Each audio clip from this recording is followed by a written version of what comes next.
তিন শ্রেণীর মানুষের জন্য জান্নাত হারাম।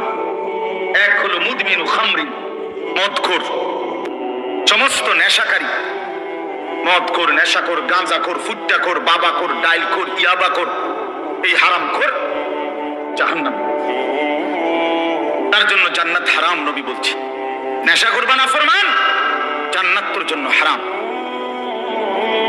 হারাম, নেশা সামান্য হারাম, নেশা বেশিও হারাম। এক। দুই নাম্বার আকুল ওয়ালিদাইন, পিতা মাতার অবাধ্য সন্তান, তার জন্য জান্নাত হারাম। মা বাপকে যে কষ্ট দিছে, মায়ের চোখে পানি, বাবার চোখে যে পানি দিছে, হ্যাঁ, মা বাবারে যে কষ্ট দিছে, আল্লাহ নবী সাল্লাল্লাহু আলাইহি সাল্লাম পরিষ্কার বলছে তুই নাফরমানের জন্য জান্নাত হারাম, ওই সন্তানের জন্য জান্নাত হারাম। তিন দিন করে ছোট্টবেলা থেকে মা বাপ মানুষ করলো, আজ 25 বছর বয়সে বড় যত্ন কইরা 10 বাড়ি দেখা তোমারে বিয়ে করাইলো, আর তুমি এখন 6 মাস না যাইতেই, 2 বছর না যাইতেই আলগা বাসা নিয়া চলে গেলা মা বাপকে ফেলে দিয়া। হ্যাঁ, করলা ঠিক, কামটা করলা কি?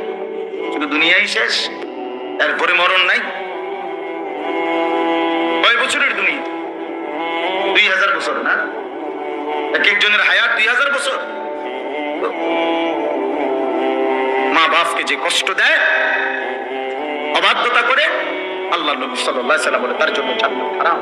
আর 3 নাম্বার ওয়াদ-দায়ুস আল্লাযী ইউকিররু আহলাহু ফিল আল-খুবুস, নবীজি বলেন দায়ুস যে ব্যক্তি,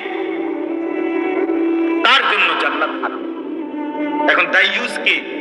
মহিলা না, এটা অনেকে বোঝে না, অনেকে বুঝে অনেকে জানে না। দায়ুস বলে যার জন্য জান্নাত হারাম। নবীজি বলছে দায়ুস পুরুষকে বলে, বেড়িতে না।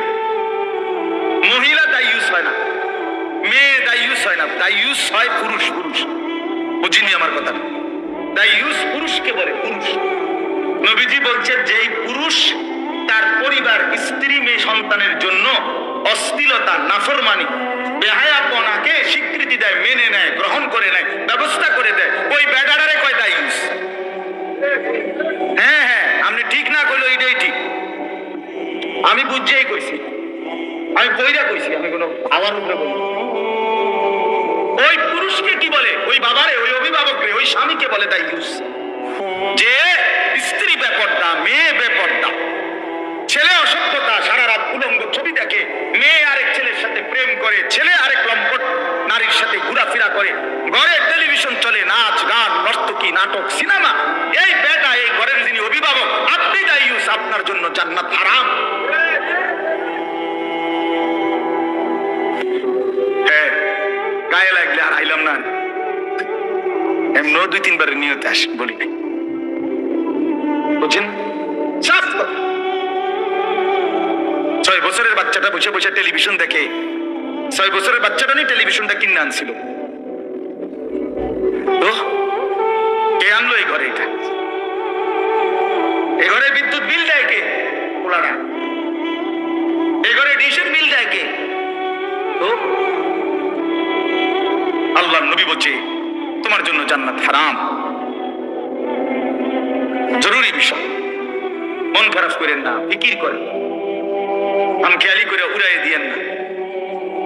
ওই আপনি শুধু যাইবার সময় কইলেন, হ আরে কথাটি ভালাই কইছে রে, মাইনলে তো ভালাই আছিল, কিন্তু পারি না, পান খাইতে খাইতে কয় গপ মারে, শেষ।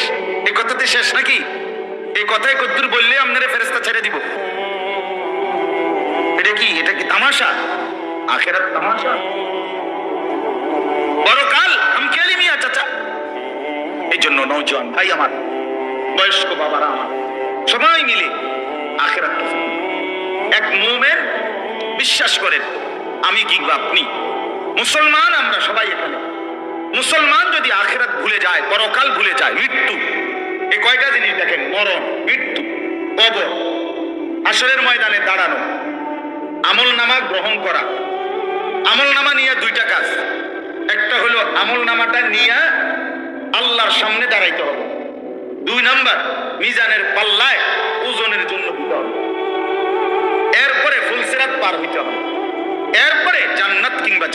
যাইতে হবে।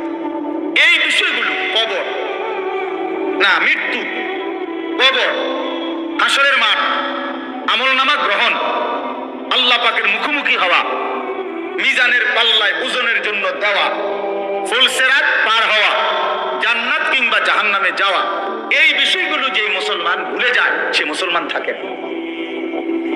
তারে মুসলমান বলে না, তারে মুমিন বলে না। এগুলো যে বোঝে না, এগুলো যার মনে নাই, খাইতে খাইতে ঘুমাইতে ঘুমাইতে দুনিয়া রোজগার করতে করতে উপার্জন করতে করতে কবর কি আর আখিরাত কি, মরলে তো মরেই গেলাম, যতক্ষণ বাচ্চা আছি চেষ্টা করে যায় সংসার করতে। তার মানে আপনি আখিরাত ভুলে গেছেন, তার মানে আপনি কবর কিছুই মনে করছেন না। না বাপ, বিষয়টা আপনি আমি যত সস্তা মনে করছেন, যত স্বাভাবিক মনে করছেন, জিনিসটা এত স্বাভাবিক না। কোরআন শরীফ শুনেন, কোরআনুল কারীমের মধ্যে আছে আল্লাহ তাআলা বলেন, আম কুনতুম শুহাদা ইয হাদারা ইয়াকুবাল মাউত। আল্লাহ তাআলা ঘটনা শুনাইছে আমাদেরকে যে শোনো আমার বান্দারা, আমার নবী ইয়াকুব, জানেন না ইয়াকুব নবীর কথা? ওনার ছেলে ছিল 12 জন।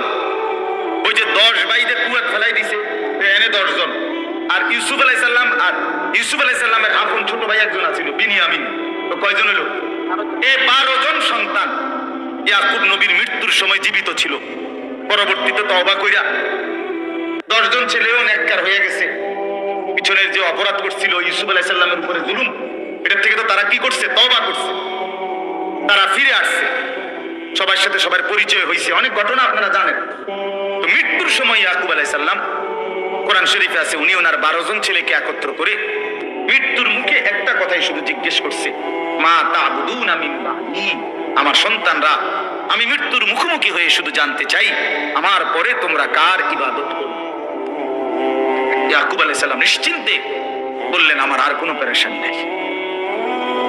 তাহলে মৃত্যুর পূর্বে এক বাবার শেষ তামান্না, ফিকির সন্তানের ইবাদত।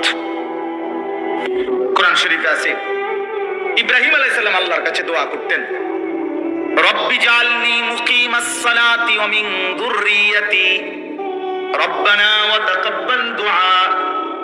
ইব্রাহিম নবী বলতেন, আল্লাহ আপনি আমাকে পূর্ণ নামাজি বানিয়ে দেন, ওয়া মিন যুররিয়াতি, আমার সন্তান পরিবারের সদস্যদেরকেও নামাজি বানিয়ে দেন।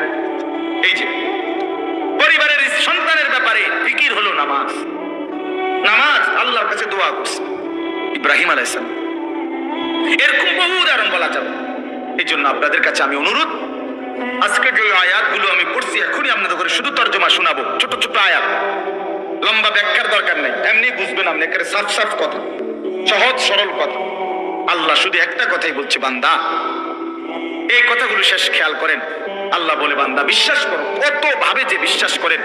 পুরাটা কোরআন শরীফে 3 ভাগের 2 ভাগ কথা আল্লাহ আখিরাত বুঝাচ্ছে। পুরা কোরআনে 3 ভাগের 2 ভাগ আখিরাত, কিয়ামত, পরকাল, হাসরের ময়দানে। এই বাচ্চাটার একটু কাইট করেন, বেচারা তো পড়ে যাবে হঠাৎ। ও বাবা, তুমি এক সাইডে যাও, ওই ছেলে ঘুমাইতে গিয়ে পড়ে গেলে ব্যথা পাইবা, যাও বাবা উঠো, হেলান দাও কোনো একটা কিছুর সাথে, নয় তো তুমি নিচে বসো। ঠিক আছে, তো কি বলতেছিলাম? হ্যাঁ, মাশাআল্লাহ, কোরআনুল কারীমের 3 ভাগের 2 ভাগ আলোচনা আখিরাত। আল্লাহ তাআলা ঘুরে ঘুরে বুঝাইছে, বান্দা পৃথিবী থাকবে না, মৃত্যু নিশ্চিত, কিয়ামত নিশ্চিত, ইদাস সামাউন ফাতারাত ওয়া ইদাল কাওয়াকিবু ইনতাসারাত। বান্দা আসমান ভেঙে যাবে, চাঁদ সূরজ খসে খসে পড়বে, তারকারাজি খসে খসে পড়বে, জমিন রেজা রেজা পাউডার হয়ে যাবে, পাহাড়গুলো তুলার মতো উঠতে থাকবে, সব শেষ হয়ে যাবে বান্দা। সবাইকে কিয়ামতে হাসরের ময়দানে দাঁড়াইতে হবে, বিচারের মুখোমুখি হইতে হবে, আমলনামা নিতে হবে। এই কথাইগুলো বিশ্বাস করেন। কোরআন শরীফ যদি পুরা বলতে পারতাম তা আপনি শুনতেন শুধু বারবার বারবার, প্রতিটা সূরা পৃষ্ঠায় পৃষ্ঠায় আল্লাহ তাআলা আখিরাত পরকাল বুঝাইছে। উদ্দেশ্য একটাই, এক মুমিন বান্দা, আল্লাহ চাচ্ছেন বান্দা আখিরাত ভুললে জীবনের আর কোনো মূল্য নেই। মুসলমান আখিরাত ভুলে না, কোন মুসলমান মৃত্যুকে ভুলতে পারে না, কোন মুসলমান কবরকে ভুলতে পারে না, মুসলমান আখিরাতকে ভুলবে না। আখিরাত আখিরাত তার জিন্দেগির সাথে মিশা থাকবে। আমরা তাফসীরে পড়ছি 13টি বছরে মক্কায় নবীজি সাহাবীদেরকে কি শিখাইছেন, আল্লাহ কোরআনে কি নাজিল করছেন 13 বছর মক্কায়। 5 ওয়াক্ত নামাজ যখন নাজিল হইছে, ফরজ হইছে মেরাজে, এর কয়দিন পরে নবীজি হিজরত করে চলে গেছে।